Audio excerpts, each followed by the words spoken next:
اہل مجاہدہ لوگوں میں اس قسم کے واقعات بہت کثرت سے ملتے ہیں۔ ان حضرات کے حرص تو بہت ہی مشکل ہے کہ اللہ جل شانہ نے ان کو پیدا ہی اس لیے فرمایا تھا، لیکن جو حضرات اکابر کے دوسرے دینی اور دنیاوی مشاغل میں مشغول تھے، ان کے حرص بھی ہم جیسوں کو دشوار ہے۔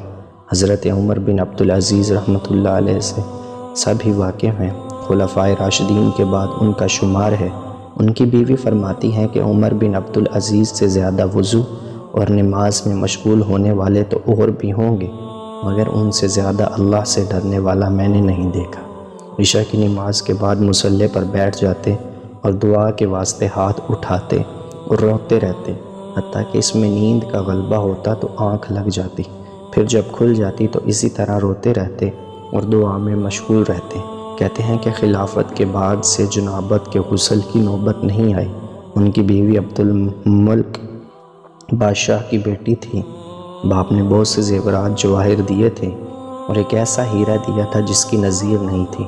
آپ نے بیوی سے فرمایا کہ دو باتوں میں سے ایک اختیار کر، یا تو وہ زیور سارے اللہ کے واسطے دے کہ میں اس کو بیت المال میں داخل کر دوں، یا مجھ سے جدائی اختیار کر لے۔ مجھے یہ چیز ناگوار ہے کہ میں اور وہ مال ایک گھر میں جمع رہیں۔ بیوی نے عرض کیا کہ وہ مال کیا چیز ہے، میں اس سے کہیں چند زیادہ بھی آپ کو نہیں چھوڑ سکتی۔ یہ کہہ کر سب مال بیت المال میں جمع کروا دیا۔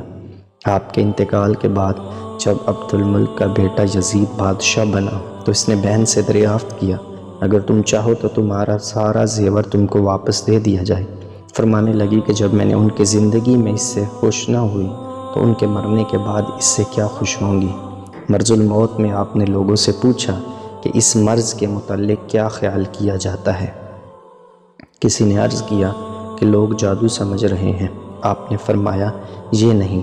پھر ایک غلام کو بلایا، اس سے پوچھا کہ مجھے زہر دینے پر تجھے کس چیز نے آمادہ کیا؟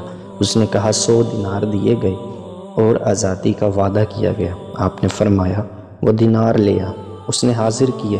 آپ نے ان کو بیت المال میں داخل فرما دیا اور اس غلام سے فرمایا تو کسی ایسی جگہ چلا جا جہاں تجھے کوئی نہ دیکھے۔ انتقال کے وقت مسلمہ رحمۃ اللہ علیہ ان کی خدمت میں حاضر ہوئے اور عرض کیا کہ آپ نے اولاد کے ساتھ ایسا کیا جو کسی نے بھی نہیں کیا ہوگا۔ آپ کے 13 بیٹے ہیں اور ان کے لیے نہ کوئی روپیہ آپ نے چھوڑا نہ پیسہ۔ آپ نے فرمایا ذرا مجھے بٹھا دو۔ بیٹھ کر فرمایا کہ میں نے ان کا کوئی حق نہیں دبایا اور جو دوسروں کا حق تھا وہ ان کو نہیں دیا، بس اگر وہ صالح ہیں تو اللہ جل شانہ خود ان کا کفیل ہے۔ قرآن پاک میں ارشاد ہے وہی متولی ہیں صلحاء کا، اور اگر وہ گناہگار ہیں تو ان کی مجھے کچھ پرواہ نہیں۔